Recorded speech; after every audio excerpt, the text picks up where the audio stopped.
Hello बच्चों, welcome to all of you in this channel. तो ये है हमारा आज का पेपर है, मॉडल क्वेश्चन पेपर है and this is from HP board की वेबसाइट से लिया गया है। This is 24 and 25 paper. तो बात करते हैं कुछ क्वेश्चंस की। ये है फर्स्टली इंस्ट्रक्शंस दी गई हैं। All questions are compulsory and you read these instructions very carefully.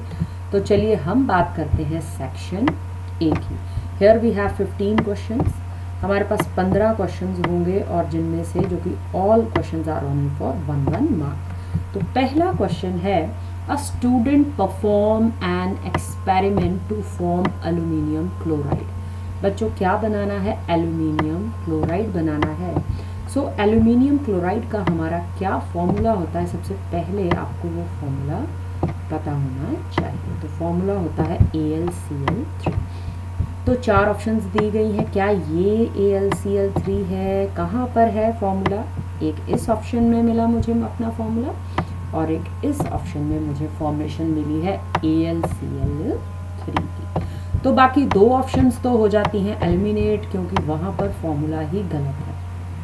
देख लेते हैं क्या इक्वेशन C बैलेंस्ड है या फिर D बैलेंस्ड है। देखो, 2 aluminium, 3 2s are 6 chlorine. Here we have 2 aluminium and 2 3s are 6 chlorine. तो ये इक्वेशन तो बिल्कुल बैलेंस्ड है। क्या ये बैलेंस्ड है? 3 aluminium, 3 2s are 6 chlorine. Here we see 3 aluminium, 3 3s are 9 chlorine. So ये इक्वेशन हो जाती है गलत। Then our C option is correct answer. बात कर लेते हैं क्वेश्चन नंबर 2 की। ये दिया गया है Hindi portion. So for Hindi and English students, this paper is bilingual. So lactic acid is present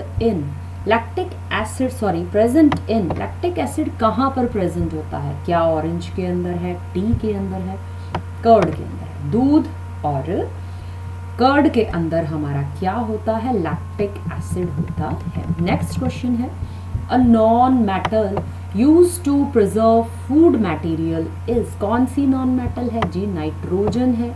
यहाँ से क्वेश्चन भी बनता है फॉर 2 और 3 मार्क्स कि कौन सी गैस चिप्स के पैकेट्स में भरी जाती है? That is nitrogen gas N2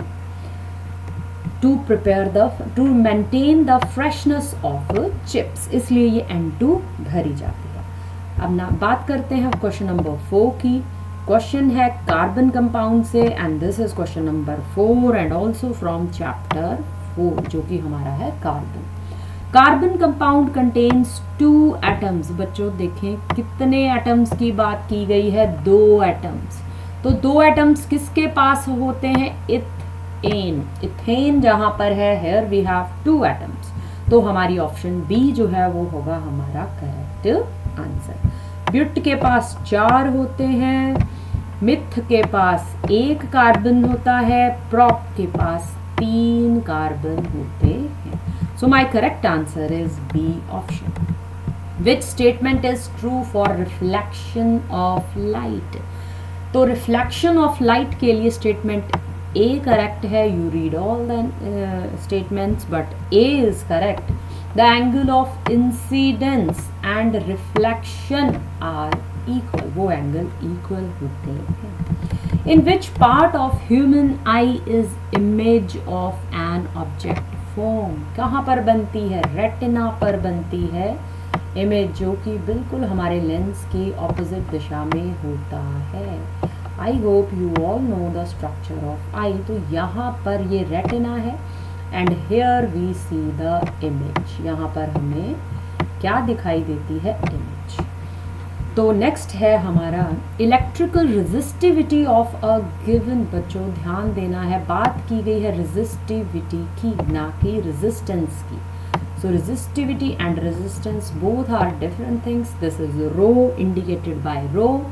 तो इलेक्ट्रिकल रेजिस्टिविटी किस पर डिपेंड करती है? नेचर ऑफ मटेरियल पर निर्भर करती है।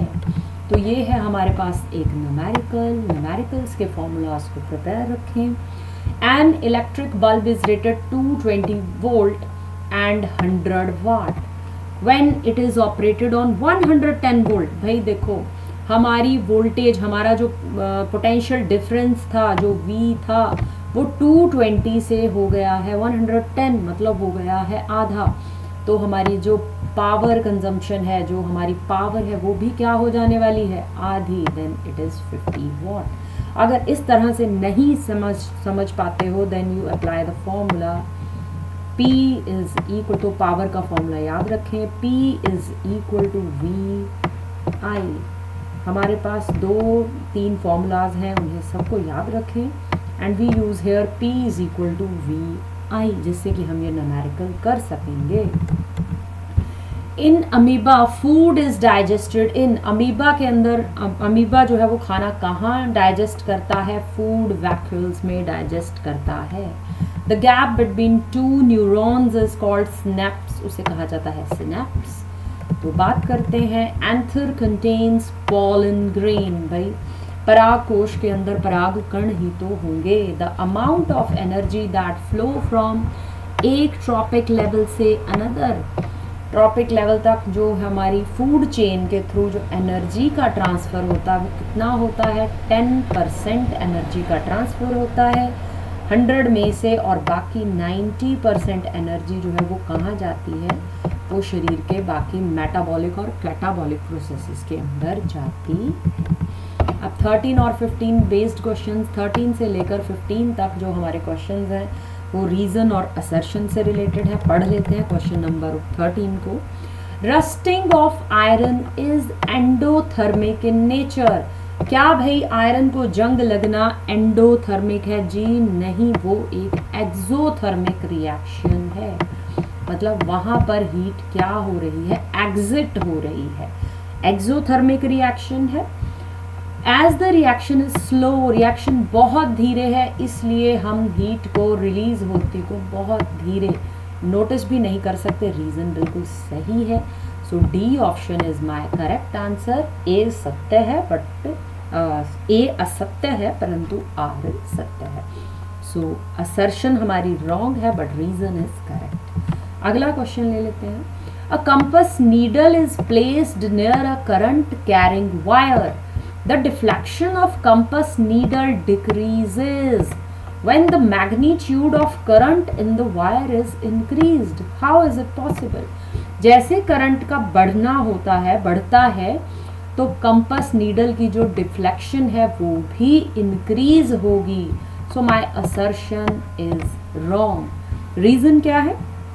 The strength of magnetic field at a point near the conductor increases on increasing the current. Current के बढ़ने के साथ जो मैग्नेटिक फील्ड जो हमारा कंडक्टर है, अगर वो मैग्नेटिक फील्ड के पास है तो उसकी भी स्ट्रेंथ जो है वो क्या होगी, डिफ्लेक्शन जो है वो बढ़ जाएगी। मतलब नीडल की जो डिफ्लेक्शन है वो बढ़ जाएगी। सो रीजन करेक्ट है and my assertion is wrong. So again D option is correct answer. अगला क्वेश्चन ले लेते हैं, एक और है असर्शन का।